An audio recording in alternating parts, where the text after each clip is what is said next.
about 6 years ago, I had about 63 snakes at home. So one thing I do find that's tough about this role as a trainer is that you're not working with a team. How many snakes along today? a couple pythons, 2 pythons and 4 venomous, or known as the elapids. I'm not scared of a blue tongue lizard. Are you happy for us to bring them across?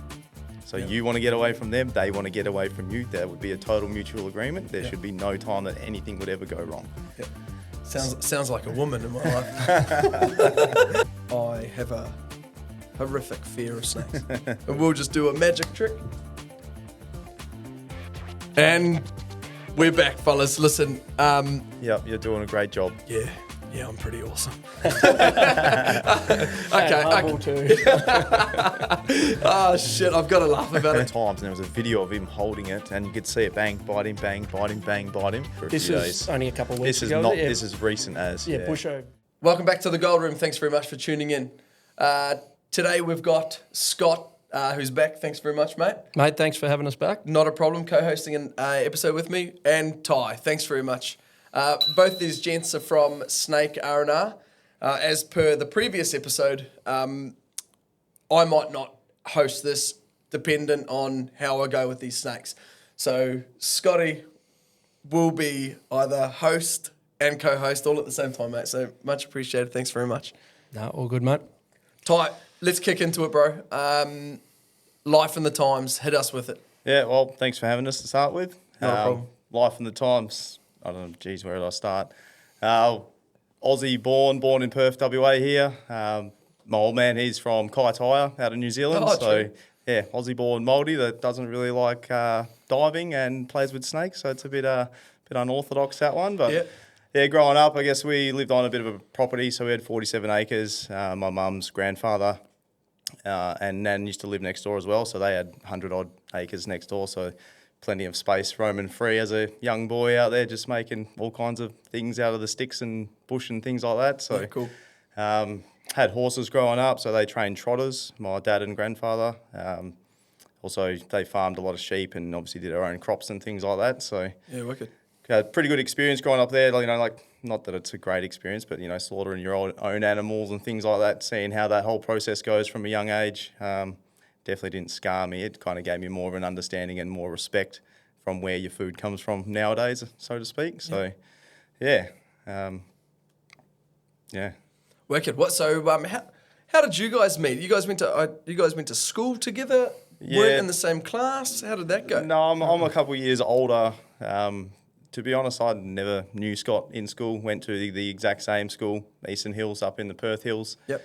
I was in the same year as his sister, so I was good friends with her growing up through the whole high school era sort of thing. Yep. Didn't even really know or had not met Scott until, you know, I started actually coming to work for him. So I've known of him for quite a few years prior to actually meeting him in person. Okay. So it's kind of one of those. Yeah, no, it was that almost we grew up in parallel but not really crossing paths. The knew of Ty, older guy in high school stuff, as I said, in my sister's year. As I mentioned in the previous episode, I moved around a lot. My sister primarily stayed up in the hills where Ty grew up. She was there a lot more, whereas every time we went country, I'd go off bush with Dad and that. So Cool. usually always return back, and that's sort of a lot of mutual friends. And as I said, he knows my sister. I'm super close with pretty well on that. So I've known about Ty well before even I started working with snakes, that he was into snakes, because I'd had pet snakes and stuff like that. You know, my sister would naturally tell me, oh, you know, remember Ty? Yeah, he does all this stuff with snakes. So again, cool. it was weird.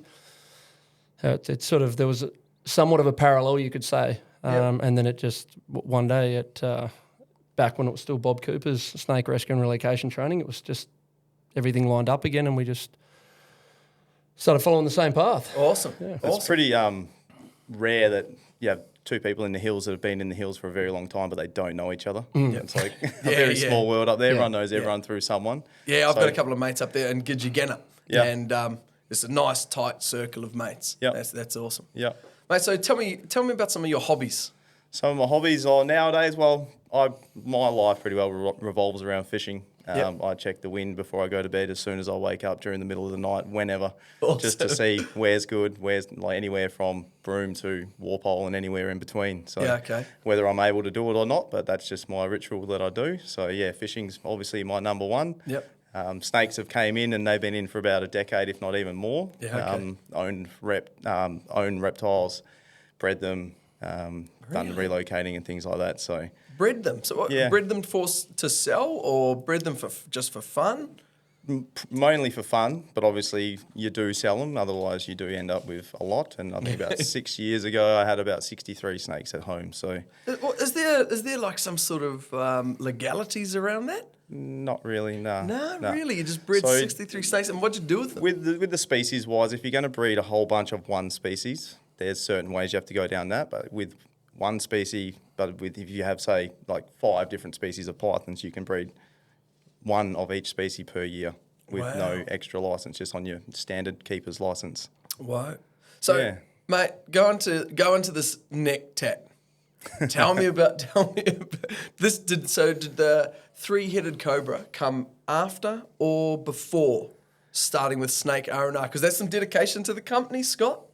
Yeah, no, it was Prerequisite for him to be hired. I Test his loyalty. think that was my. Where's yours? That's my CV right there. So, no, I had it prior. Yep. Had it a few years prior actually, and I got the inspiration from an artist, Tash Sultana.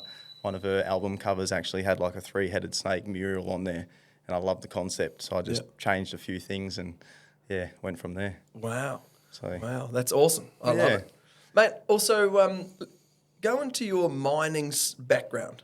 Yeah, so before Snake RnR, I was in underground drilling for 13 years too. So I worked for various different companies. Did you have a favourite? I have a least favourite, but I'm not going to say. This isn't a name and shame show, mate. Well, yeah, no, it's not. But, you know, it still allowed me to, you know, travel, come back with money to do things with. And, you know, it was a good lifestyle. That's the reason why I got into it to start with. Being unknown, you know, you want to go and try new things. So my neighbour at the time, who's still one of my good friends, one of my best friends, Dale Mora, he still works away. I was neighbours. So he kept hitting me up over the fence. He's like, "Hey, bro, you want a job?" And I had a job at that stage. And then once that contract finished, so I got a sort of a bonus payout, which Like a redundancy? yeah, pretty much. So that took me to Broome. I was supposed to go to Broome and see one of my mates for a week. I stayed there for 3 months. Wow. So it kind of like it up there? expelled all my expenses up there. Yeah, I love it up there. Yep. Yeah. It's one of my go-tos. It's me home away from home, essentially. Cool. Yeah. Yeah. So so go into your stint of underground mining. 13 years is a hell of a wallop. Yeah. As I said, various different places. You know, underground drilling, it's very refined for what you're able to do and have, because you're in such a restricted space, or like a confined space, so to speak. Yep. So I guess, you know, a lot of the big rigs on surface, everything's really heavy, but everything's mechanically aided. Whereas underground, you're really reduced with space. So anything that needs lifting, pretty much your offsider slugs that around, or yourself slugs that around. So yeah, it's definitely a demanding physical job. I loved it because there was no flies. I can't stand the flies. Yeah. But then I guess, you know, if you're on day shift and it's in the winter, you don't get sunlight out those ways till, you know, maybe like 6:30 a.m. where you're sort of down the hole by then, and then you come out at 5:30 and it's dark again. So for a solid week, you just do not see the sun. I said that a few weeks ago. Yeah. On an episode about, you know, the thing that I don't like about underground mining is that go to work in the dark, you're in the dark all day, and come home in the dark. Yeah. It's not for me. Yeah. It's not for everyone. Yeah, definitely not. I remember the first time that I went underground, and you know, it's pretty nervous, pretty anxious going down there, and just keep driving down and down and down and down into the earth. But by the end of it, you know, like a week in, I think it didn't really take that long to adjust, and just business as usual. And then I've been through that, you know, that many workers working with me, offsiders, companies, crews, different sites and things like that. But definitely formed a lot of good relationships over the years with a lot of good people out there. So I still keep in contact with, a lot of them as well. And even still, we're now working with Scotty under Snake RnR, being on site and all the different sites. I'm always bumping into someone that I've seen previously or worked with previously. So it's pretty cool. Yeah, that's something that Scotty and I broached on the other day. is that mateship. For me, it's the mateship. It was mateship in mining. Yeah. I've still got some absolutely amazing friendships, built some amazing friendships that, I continue to this day. Yeah. And that's what you were saying, Scott, Yeah. too, about your time in the military, It's it's that mateship. Absolute, especially during those times of hardship. And I've spoken to, and I think we referenced underground teams that I'd spoken with. They all said really tough gig, but the team makes it. And obviously 13 years, you would have no doubt teams change and things like that. You would have went through some highs and lows, but when you've got a solid team, no matter how bad the day's work is, still 10 times better than a great day with a terrible team. Yeah, absolutely. Yeah. That makes all the difference, really. You can make for a long day with, bad company, or it makes for a fast swing with good company, essentially. Yep, that's exactly right. And just having that mentality of, people help you out so you help them out, it doesn't really go, you don't see it very often in certain areas. Yep. And being underground all the side, you'd see the different companies, you see the mentalities, you see the attitudes. At least one thing that we keep strong, or I kept strong to myself, was, just hold that high standard, and it does rub off. Yep. Yeah, definitely. Yeah. Definitely. And you carry that with you wherever you go. Yeah, pretty much. Yeah. Try to. Yeah. Mate, so tell me about how you went from 13 years underground drilling to working for Snake RnR. Yeah, well, I finished up my drilling career, which at the time I didn't know sort of what I was going to do after that. Was there any pivotal moment where you just thought, this isn't for me, or I want to change scenery, or what was it? It all happened quite quickly. I could feel that I was getting stale with what I was doing. Like, I just needed a sea change, and I knew I didn't want to just go to another drilling company or another mining company and essentially do the same thing that I was really getting sick of. So I did myself a solid, and I took about 6 or 8 months off and just towed me boat north, south, and everywhere in between. Awesome. And literally spent all year, or over half the year, fishing. Awesome. And that just gave me a pretty good realisation on kind of like what I wanted to pursue. And obviously I got in contact with Scotty as well a few months prior to even, anything really happening, and there wasn't really an opportunity at that stage as well. So I just kept persevering and just ticking along, and did a few little jobs with, a few of my mates. They're in all different sorts of trades and things like that. So whether it's, chippies, earth moving, concreting, things like that. So filled in me days here and there. And obviously from me 13 years, I didn't exactly need to rush into another job as well. So I didn't want to go and, lock myself into something that I really wasn't super passionate about. Yep. So I guess, persevering and waiting out for that opportunity, which it did arise and come about. And then I've pretty well been trying to give everything that I've got into what I exactly want to do. So Awesome. yeah, pretty passionate about it, and I don't think that that's ever really going to go away. No. You hear the stories where if you do something for too long, you're going to get sick of it. Yes and no. Eating that same tub of ice cream over and over. That's that's what. But with the flexibility with the company, you don't get worked that hard that you get sick of it. You don't work No, hard. I You don't agree work with him. hard? I think when we work long hours, but delivering an 8-hour course in this is like nothing I've ever experienced. I sometimes get carried away and go, man, 8 hours is not enough, because you get so passionate about it. Awesome. There's so much to learn. The day I don't need to learn any more about this subject will be the day I probably will hang it up, but I don't think it'll ever come. And it's weirdly enough, again, exactly what Ty just mentioned about making sure it was the right path for him. He took that time, he went away, and it's the same thing I said. You did the same. Took my family and I went north, and and then made my way back around. But yeah, especially slowing that time down when we hit the Kimberleys and that. I love that area. I'm more pro East Kimberleys from my upbringing. But it's bang on right, and I think especially coming from a niche role, or a role that you're working a ton with, the boys, if you want to call it that. It was an adjustment, and you want to make sure you're stepping into something. One thing I do find that's tough about this role as a trainer is that you're not working with a team. And I love working with Ty when I see him, love catching up, but we're rarely actually running into each other. He'll be off at one side, I'll be off somewhere else, and you come back. So you do really have to love this work, but up until I took on the business, once your snakes are back in the vivarium and you're peeling out, it's a great, work-rest ratio. Yeah, absolutely. Awesome. So you guys don't go to the same site ever together? You guys just, it's a one person running the course? Yeah. Oh, that's awesome. Typically on a day, you turn up to a site, run me down a typical day working on a mine site, running your class. Running the class, well, I guess you get chauffeured around, which is pretty cool, and if you don't have a hire car. And then as soon as you roll up, everyone knows that the Snake Man's here. So pretty much it just gets silver platted laid on for you, which coming from diamond drilling background where you're the absolute arsehole's breakfast. It's it's pretty cool. Yeah, that's awesome. Yeah, it's just good that like you're seeing that different side. And I'm the same person as I was when I was a diamond driller. Yep. So I personally haven't changed. It's just a new role that I've stepped into. Yeah. So Cool. I don't feel any different as me, but I'm very appreciative of all the services that they provide. So, yeah. Yep. So are you guys obviously all the way south? Are you guys travelling anywhere else? Is it just south to north? Is it just WA? Are you guys going Northern Territory, South Australia? Are you heading over east? We would love to, but the strict rules in place with DBCA, DPAW, things like that, we aren't able to travel with our animals and bring them back. Yeah, okay. There's risks of snakes on a plane.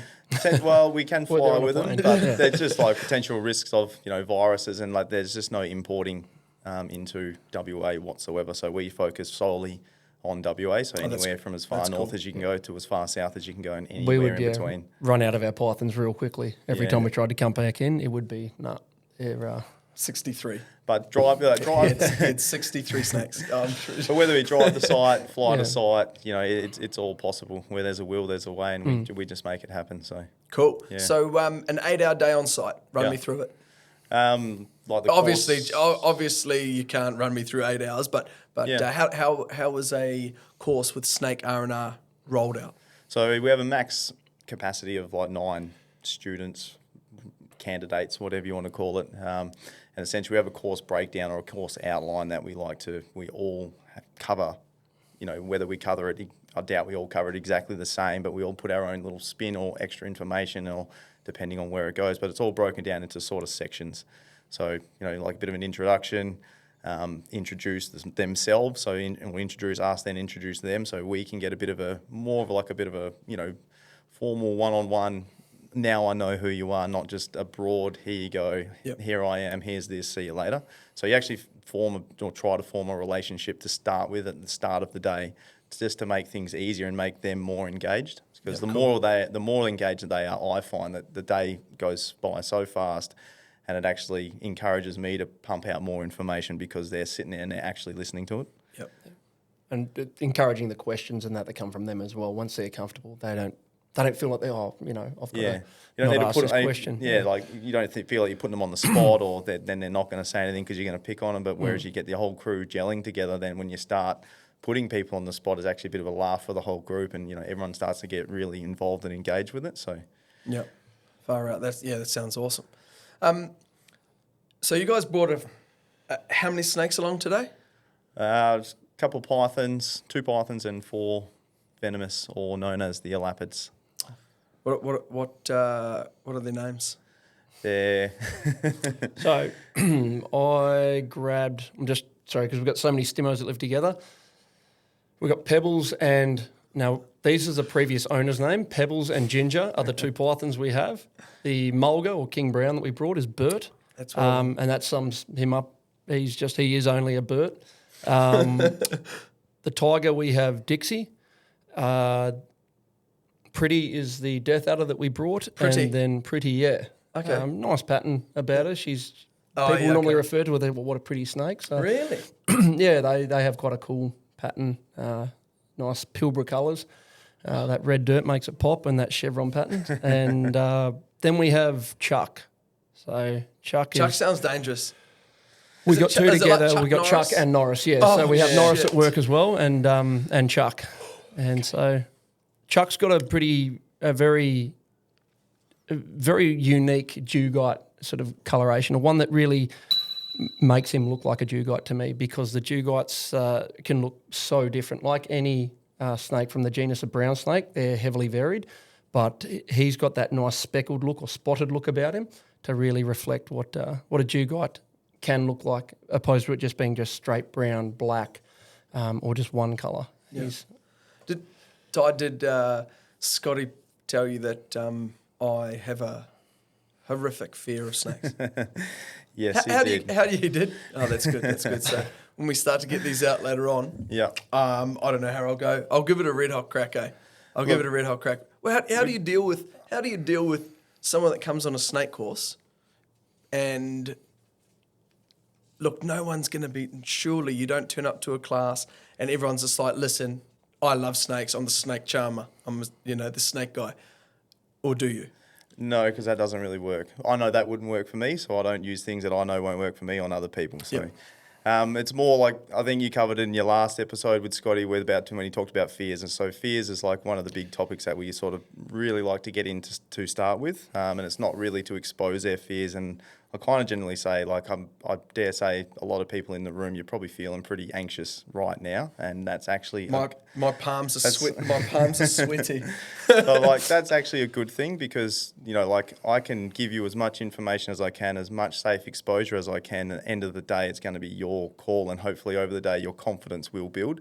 But if you come in with an attitude like, I know everything, I don't care, you've already got bad things drummed into you that I don't want to deal with. So I'd rather not try to teach them, because they're the ones that are going to be taking shortcuts, and, then it looks bad on us for something dumb that somebody else has done. Yep. Nice. But for the fear side, like there's many ways sort of to get around it. And I guess... Cool, man. Hit me with it. Even if your fears are very strong, like as I was saying, like that safe exposure, and I guess information is definitely a big thing, because that fear's generally stemmed or built from somewhere previously, whether it's generation to generation, partners, folks, family, friends. Social media is a big one these days, or even some old school movies. Like snakes get portrayed as the big, bad guy in every sort of situation ever.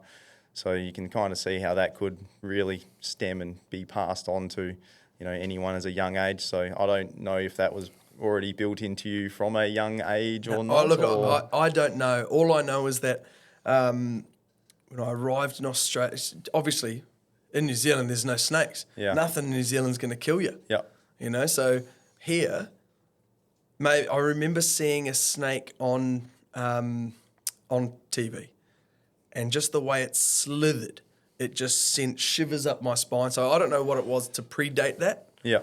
No exposure. Yeah. But I just remember thinking that's some creepy shit. It's not for me. And that's weirdly enough, even though, and I'd mentioned to you outside before, when we're talking about fears, the two fears we're born with: fear of falling, fear of loud noises. There is still fears I that hope no one has a fear of loud noises with me, because that's fucking all I've got. Oh, mate, fear of loud noises helps me. Good. Terrible hearing, so we're good to go. But they have done other research with kids, so it's less involved. Haven't had as much external influence. When they made Aliens, as in the movie, they actually used kids to sit there and they were flicking through different pictures and see who reacted and who felt more uncomfortable, and things like scales, the odd tongue, reptilian-looking creatures, and they weren't animals, they were just, designs. That was what was pinging as a higher threat. So there could be more there. I don't necessarily go into that, on course as much, because sometimes people just go, oh, I'm just naturally scared. But it was interesting to see that there was a study done there. So the aliens were kind of based off Fear. And what children were finding naturally scared, because they had less. It was more instinctively what they were going to be scared of, and the scales and that reptilian look seemed to have more of an effect on people from a young age. So, that's interesting. And how do you explain that? You can't. But it all just must come down to what we deem as threats. Yeah. Yeah. Okay. But it's from any culture, religion, society. It is something internationally that you could nearly find would bring someone together is a fear or hatred of snakes. Nearly every culture has something about that where... Our little friends up there, I'm not scared of those. I'm not scared of a blue tongue lizard or a bung arrow or the thorny devil. Yeah. Whatever, Yeah. I've held a thorny devil in my hand, not a worry, and none of that worries me. It's just, I think the way that... Are you happy for us to bring them across? Yeah. What, these ones? Yeah. Yeah. Yeah. No. You freaked me out. You freaked me out already with the. You freaked me out already with the snakes. So even with the fears, Yeah, little Timmy. even with the fears, Josh, Yeah. what you're gonna, whether you're aware, Josh, whether like the amount of people that actually get bitten per year versus the amount of deaths that actually occur from snake bite per year. So generally speaking, like if you seem very fearful of snakes, but I can guarantee you that snakes would be more fearful of you than you are of them. So there's no snake that we have in Australia whatsoever that actively hunts humans. They all want to get away from us. So you want to get away from them, they want to get away from you. That would be a total mutual agreement. There should be no time that anything would ever go wrong. Yep. Sounds like a woman in my life. Look, I can tell you about snakes. The girls on the other end. Oh, look, man, I'm not a professional. But essentially, like in WA over the last decade, we've had 3,000 reported bites per year to hospital. So that's, significant bites. Out of those 3,000 per year on the last decade, we've averaged two deaths per year. Yeah. So 2 people per year dying from snake bites, that's a very low number. Yeah, recently when you there look was about it in the scheme of I things. think over east there was a young fella. Whoa. You're right there, buddy. I got you. A young fella, I think 12 or 13 years old, I think, was the... This end of last year. Yeah, 16 from memory. And I'm going off media reports here, so hopefully that was correct what I read. Yeah. Journos, mate, probably wasn't. It's probably 55. But No, I think it's not a... I don't mean to laugh. It was not a laughing matter, but it's however old, I remember the news article being someone relatively young. Yeah. And do you know what snake it was? From what I've read, it was from the brown snake genus. From what I understand, it was in Queensland, I'd say, most likely an eastern brown, and they commonly will live amongst, people in residential areas, just like they do over here on the West Coast. The scariest part of brown snake bites, or brown snake envenomations in particular, is very rarely is there pain associated with the bite. And from what I've read with this, and from what I understand, the young bloke was walking and was bitten by a snake but didn't realise, so continued moving. And by the time, I believe he collapsed by the time they identified the snake bite, he'd been moving around. So the venom had moved through the lymphatic system to get into the bloodstream and really started to wreak havoc. And that is another point that we really try to drive home to people about, is just that correct dress. When you're out catching a snake, sure, but even when you're out just moving amongst, the bush, snake bites are preventable. By just wearing things like boots and long pants. Yeah. And I'll never say nothing's ever going to make you snake bite proof, just so no one gets too complacent, but 90% of bites tend to be around that foot and ankle. And by having a decent pair of boots, as Ty mentioned, our venomous snakes, the elapids from the Elapidae family, have very short fixed front fangs. They're not like vipers that come out on a hinge. So their ability to penetrate deep through materials and things like that is just not there. But the scary part of our snakes is how toxic their venom is. And it just takes a little scratch from a little fang on that bare skin, and it can be a full envenomation that is fatal when remained untreated. But I mentioned in that last episode, Australia's never had a snakebite death when the correct first aid has been applied. And I wish we pushed some of those stats out there a bit more to encourage people to carry snakebite bandages, to be well, practiced in applying snakebite bandages rather than just, oh, no, we know what to do, we're good to go. Bandaging's a perishable skill, and quite often on mine sites during the course, you have people with high levels of medical training and at different stages as well, and they aren't as familiar as what they thought to do in the case of a snake bite, and it does go further up as well. You guys would be dealing with ERT teams and the nursing teams when you go up to site, and so do you guys, as part of the course, provide that training as well? Yeah, we do. Yeah, break it down into a pretty, it's probably one of the lengthiest talking sessions on my courses is the first aid, because it's a super important part of it. If we're teaching them how to safely remove a snake that needs to be removed, because obviously we're not going on about every snake you ever find ever needs to be removed. It's the ones that are, trapped in an office or a building or a laundromat or, somewhere where they physically cannot be there because people are working, they need to be removed.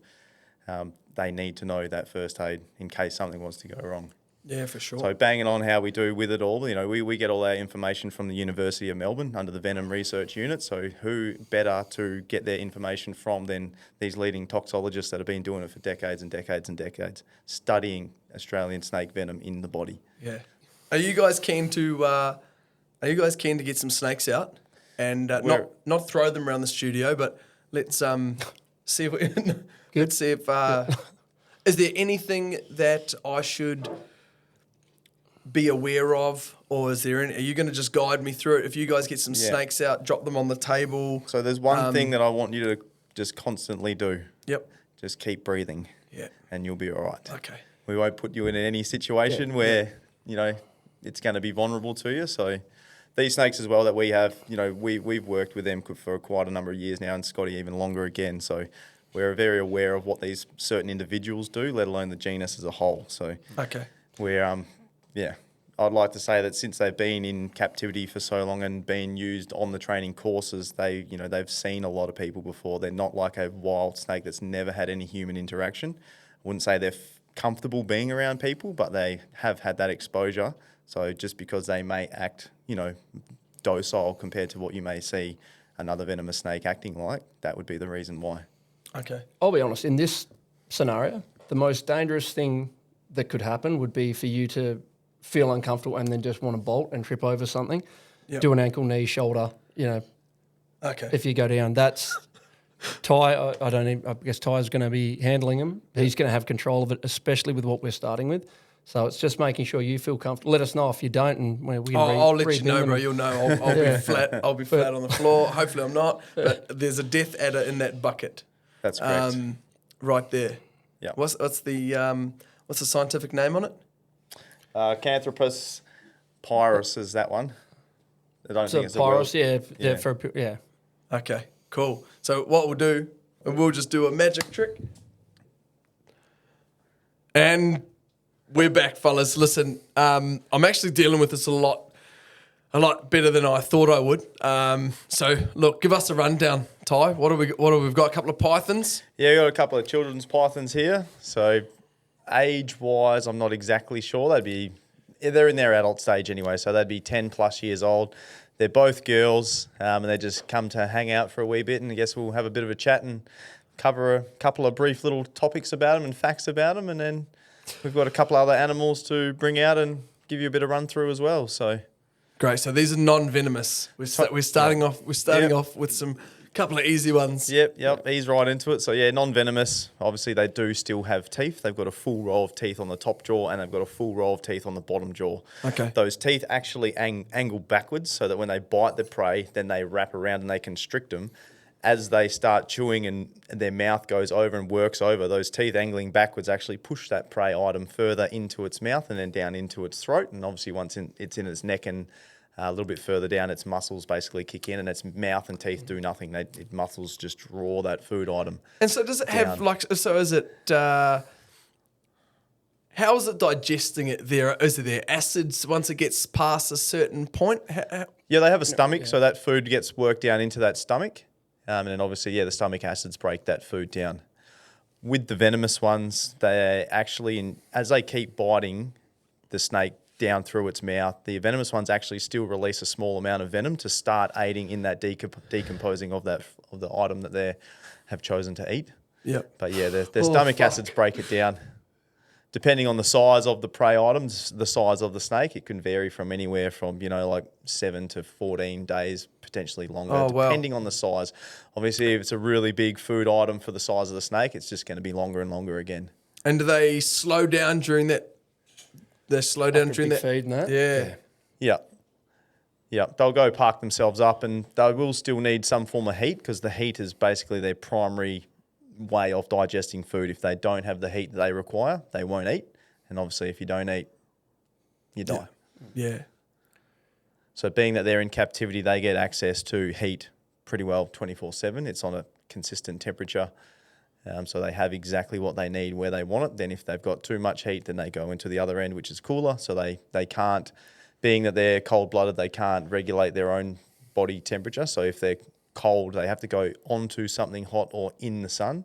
Yep. And if they're too hot, they need to essentially get out of that into a cooler area. And that's definitely a misconception during course. We always run into everyone, snakes, they love heat, they want heat, go put it out in the sun, be fine. Far easier to kill a snake by overheating it than it is putting it in the cool. Obviously, you put a snake in the fridge freezer, leave it for a period of time, it's going to die, absolutely. Yep. But just in the outdoor, not even always summer weather, but the warmer months of, especially if we're talking Pilbara goldfields, you will cook a snake if it's in a capture bin like that or inside a triangular hoop bag. You leave that out in the sun on that hot ground, those things can overheat so quickly. So it's something that a lot of people really don't realise. As Ty said, that inability to regulate its own body temperature. Sorry, bro. Really Sorry, tough. bro. No, You you're can good. tell by Oh, my mate, I'm face. impressed, mate. It's- I'm doing the best that I can, but it's the head is fine. It's the way that the body's doing its thing is something I'm struggling with. And that's again another one that I commonly hear. It's not even the snake; it's the way it moves. There's something about it makes my skin crawl. Hear those sort of things regularly, but you're doing really well. As I said earlier, I take my hat off to anyone that's willing to tackle a fear. I don't care if it's snakes or if it's you're scared of rocks. It's whatever you're tackling. That's your thing, and I always cover my fears and how pathetic that is. So people hopefully feel more comfortable when they're doing our course. Because the biggest thing about this is a massive part of snake catching. I'd say about 70% of it is really emotional control. It's more of a mental game than it is physically demanding. It's certainly not that difficult to catch a snake, from a physical standpoint when you have emotional control. Without it, very hard. Yeah, I've definitely got emotional control. Any of my close friends will right now, they'll be like, he's getting shit done because anyone who knows me, I think you saw me. Even day one where I met you, bro. Day one, day one, I was off like a shot. Yeah, you're doing a great job. Yeah, I'm pretty awesome. Humble too. Oh shit, I've got to laugh about it. So, what's their main food group?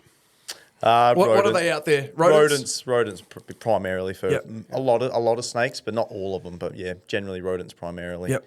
So are these guys just mainly on the ground, or are they in trees? Or I always thought pythons were in the trees. But what do I know? It can vary with species to species, and same with even the venomous ones as well. So just because we say that these are supposed to be terrestrial snakes and live their life on the ground, does not mean that they'll only stay on the ground. Yep. Even though that they are in captivity, they're pretty well the most unused snake with using their muscles to be able to move, but they're still holding themselves on. So essentially, that's amazing. Just because it says it's terrestrial and doesn't climb, all snakes have the ability to climb. All snakes have the ability to swim. And that's another one. Really, of those these ones can swim too. Absolutely. All snakes, even the chunky little death adder you're going to see that doesn't look like it'd be any good, they still have an ability to swim. So, but that's another one that I remember hearing as a kid. If it's climbing, it's going to be a non-venomous snake. Venomous snakes can't climb.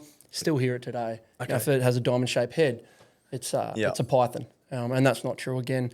And probably Common more worrying, misconceptions, right? Yeah, and I heard one from a pest control guy who was actually just doing a termite treatment in my place. He happened to just tell me, I didn't mention what I did for a living, was telling me about snakes, and he's going, you actually use the eyes in Australia. If it's got the cat eye or the elliptic pupil, that means it's non-venomous, it's safe, it's a python. And if you look at the pupil of the next lady we get out, it's got that elliptic pupil. So in Australia, we've got, depending on whose literature you want to read, but 214. I'm going to go with Brian Bush here, that he counted in July 2023. 214 different species of snakes here in Australia, and we have the widest variety of snakes. So it gets very hard when it comes to identification. Wow. So if we treat everything as venomous with respect, give it a healthy amount of give it a wide berth. I'll be giving it a wide berth. This is the closest. This is, apart from that big python in Bali, this is the closest that I've been to a snake since that time. And I tell you what, I do feel, apart from when it does that, I feel. So what's it trying to do here? Is it? She's just looking for somewhere else to cruise, really. Is So it? she's so used to me, or anyone really. And the thing is that she may potentially, if you were standing here, she'd be reaching out towards you. It's not me. Just looking for someone else to sort of get on. She can also, with those, the funny grin, those labial heat pits, they can pick up a temperature change of 1/30th of a degree Celsius. So she'd be picking up warmth on me. Being that we've got a bit of aircon going on in here, it's nice and cool. She's probably picking up that I'm a nice warm source as well, going, I could wrap up on that. If I put her on my neck, you're probably going to find she'll wrap around my neck.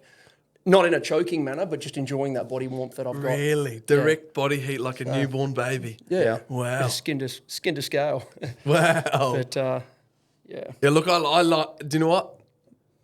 Feel a bit more comfortable. Mate, you're I doing feel this. a bit more comfortable. you're doing great. You're doing I'm great. real chuffed on it. I'm real chuffed. Doing well. Obviously, it's mild, but how do you know you don't know if a snake's mildly venomous or... They've gone through and tested the venom, and that's where they've kind of put it within those categories. But the thing is, you can still have an allergic reaction. And if you look at what venomous creature kills the most people in Australia, being the introduced European honeybee, that's still killing the most people. It's the most dangerous venomous creature, but it doesn't sort of have that sexy appeal of the dangerous snakes and all the other highly venomous creatures we have in Australia. It's really you need to treat any envenomation is that it could go bad. That's the safest way to deal with it. But truth be told, no one has ever died from a rosen snake bite, and it would require a very serious allergic reaction. Yeah, okay. But again, with the correct treatment of any snake bite, you're in very good hands by just really good applied first aid. Yep. Yeah. Yeah, that's something that you guys keep mentioning. It's that first aid. No, it's good. It's only because whenever I'm on my course, it's like every point I have goes back to first aid. For sure. Yeah, I agree. I totally agree with that. Yeah. It's the safest way to be, really, because there's, as you say, like some people may have seen them before, they may not have, and it's not uncommon. You hear stories that, kick around sites as well where people think it's a python, harmless python. Yep, sweet, pick it up, take it to the bar, take it to the weddie, pass it around to a couple of their mates. Yeah. Turns out it's not a python. Turns out it's one of our friends in the bin here, a common death adder. Yeah. So, who's taking it to the there's weddie? people are doing that. Yeah, I've people are heard doing that. Quite specific stories about. I think the exact one he's talking about, and I've had it narrowed down to what role they had at what mine, but I won't mention it. But it resulted someone in an a snake ERT, bite. right? No, someone you don't probably least suspect, really. Yeah, Really? probably not someone that you'd guess. We'll leave them anonymous. Okay. No, it's not an environment. All right. Yeah, again, like that's probably someone I'd expect more, but no. But anyway, and it's they won't be the first or the last person to misidentify someone. But in the early 90s, there was a guy in Broome that thought he was playing with a juvenile black-headed python, and he misidentified Now, he was allegedly a qualified snake catcher. He'd done some formal training. But again, you're only going to know what you know. So he thought he was a bit better than he was, I suppose, and unfortunately he got bitten by a western brown or guarda, highly venomous brown snake, and he passed away. So it was an unnecessary. Site? No, he wasn't on site. This is just a guy up in Broome. Okay. In the 90s. Okay. So a lot of these deaths have been recorded and things like that. And you see the massive drop of snake bite deaths, especially from things like that now, because the average person that's getting involved with snakes, information is everywhere. The internet has changed the game, smartphones, books. But if you're going out there to do the research, it's all there. But there was another one that just happened as well. So in Toowoomba, I'm not sure if you saw that. And so a dude thought he had what he thought was a whip snake, which are same deal, mildly venomous. Turns out it wasn't a whip snake. It was an eastern brown snake that had bitten him multiple times. And there was a video of him holding it. And you could see it bang, bite him, bang, bite him, bang, bite him. And it didn't take him very long. And he ended up in the ICU for a few days. This is only a couple of weeks ago. This is recent as. Yeah, Busho, when I had beers with him recently, about 2 Fridays ago, he brought that up, and yet to have I meant to look up that footage, but apparently it's out there to see. So there's still people out there doing letting a snake bite them. Well, he thought it was something else. It, so he's like, this will be fine. And again, the smallest snake to kill someone, 18 centimetre brown snake. And, from what I've heard, this guy would have met that size limit. And it's that was pretty choice. It's such an unnecessary way to, even if you survive the bite, you can have ongoing health complications that can really ruin your life. And that could be completely having shot kidneys, and that you're waiting on a dialysis. 5 days. 3 times a week for 5 hours per session while you wait for a transplant. It's not worth it. It's not worth mucking around. That's cool. I like that. That's really choice. Well, what do you say we get another one out, fellas? Yeah, mate. Give us a rundown. Well, just the next one we'll go on with now will just be the death adder. Obviously a terrifying name. The original common name that people were referring to it by was actually deaf adder because of its lack of movement. It's an ambush hunter. Deaf like can't hear. Yeah. So wow. Then sort of evolved into death adder. It sounds scary. It's going to sell sounds more. better. The deaf sell adder's more just papers. like, I can't hear me. Yeah, useless. And it's also not an adder, which is it's part of the elapid family. Okay. So it's a really silly common name, but that's where it's from. Yes, they are responsible for deaths. And again, it was around the late 80s and 90s. We lost 3 here in Western Australia, and they were, I'm going to get the numbers slightly wrong, but they were all children, approximately a 16-year-old, 10, and I want to say it was about a 2-year-old that were bitten, and that was over a period of about 12 years from memory. And so, when did you say the last death was? 1980s. This is a period from the 80s into the 90s. Okay. When was the last? From a death adder, I would need to go back and specifically check the exact year. Not very recently though. Brown snake deaths are by far the most common, and then below that seems to be tigers would be up there. But a lot of this has to do with the fact that they are living amongst heavily populated areas. And the other one with the brown snake is just that pain inflicted. The lack of pain that is inflicted when bitten, and it can feel no more than a flick. And when I did the survival training with Bob Cooper, one of the employees there that used to work to help out for the survival course, he was bitten by a brown snake when he got out of his vehicle. He used to have a farm, jumped out, was doing a fencing run, jumped out of his car to pull some fencing wire out of his car, from underneath his car, jumped back in and started feeling crook. And you can obviously guess there, when he jumped out, just so unlucky, just happened to be a snake there, got him on the back of the leg. But he didn't realise. He went back to the homestead, he was feeling crook. Oh, I thought I'm getting the flu or something, jumped in a shower, nothing but hot water with a solar hot water system. He was scalding his back. He said, I was still freezing. So he went and wrapped himself up with doonas and kind of passed out and sort of was in a shocking way. Ended up coming to a little bit. I actually rang Bob and discussed, I'm feeling like this. And he said, mate, could have you been bitten by a snake? And he actually had a look and he could see some redness. And why are these guys not calling an ambulance? He didn't know he'd been bitten by a snake. He thought he just had the flu. And then when he got that sick, it got beyond that. And then eventually he went and got himself to hospital. And he's one that describes when he received antivenom, it was just this, it was like a weight.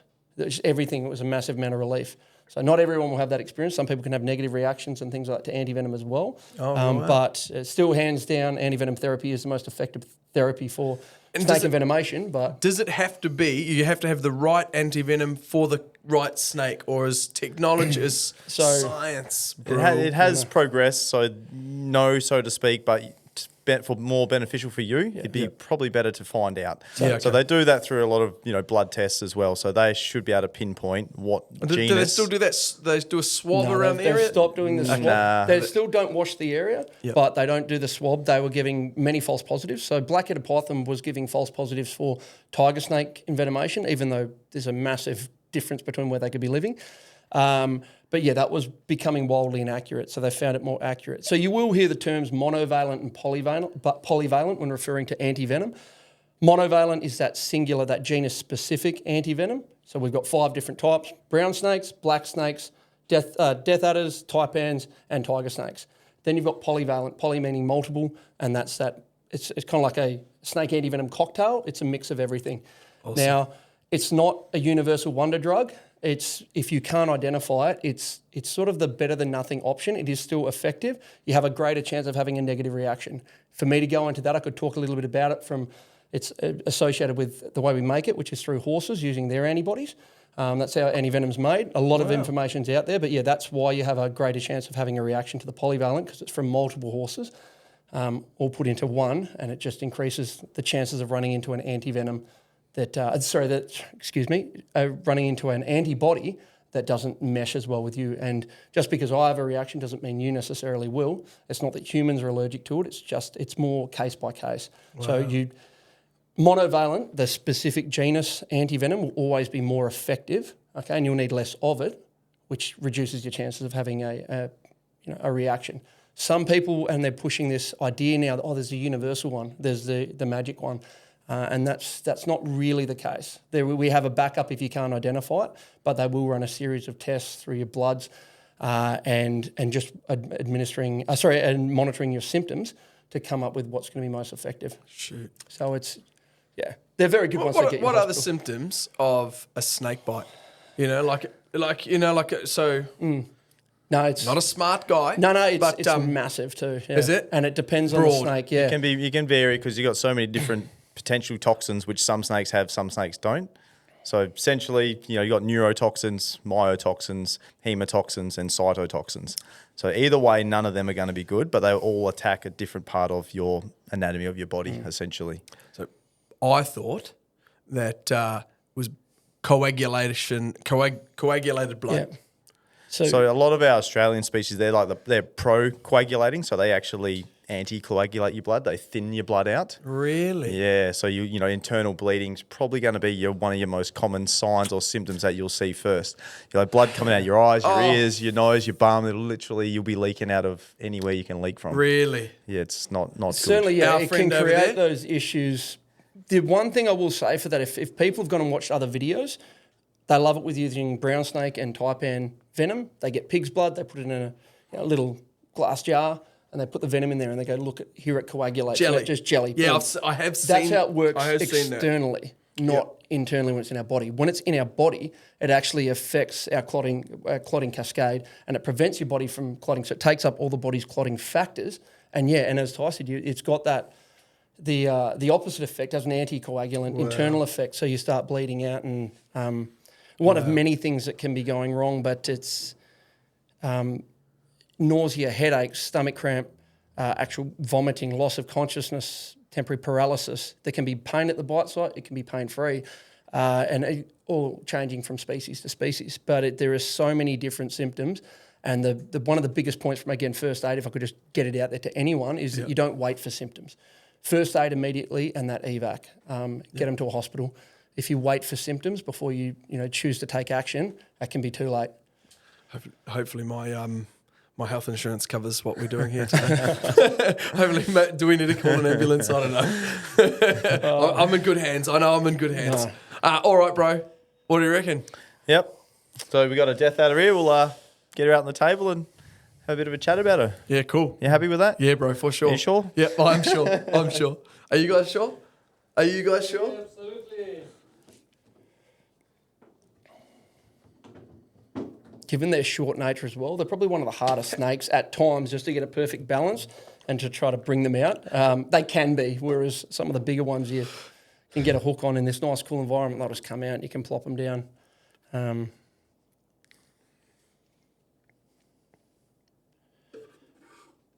Awesome.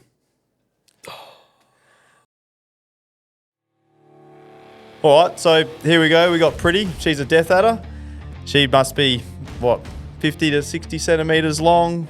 Total length, they can grow to is about 90 centimetres. What is this They one? do stink. Oh, no, I don't like that. That's a tiger snake.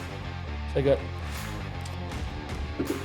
Tigers have a massive reputation for chasing people. Tiger snakes, people talk about, they're always just after people and stuff. It's not necessarily the case at all. They're just like any Ty, snake. can you not let it come over by me, bro? Please.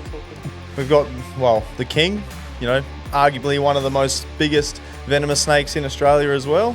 Pseudechus australis, or commonly known as the mulga or king brown. Wow. I guess even with the venom, as you were saying before, no one's actually died from a king brown bite since 1969. All right, so next species on the list, genus of brown snake, Pseudonasia affinis, or commonly known as the dugite. Yeah, this one seems to like getting his head up off the ground. Yeah, so, and you sort of see that flattening a little bit, and that's that defensive brown snake posture. Oh, I heard it. Yeah. I heard it make the noise. From my experience, especially with the brown snakes, when you do hear them hiss, it's probably because they're getting annoyed. Yeah.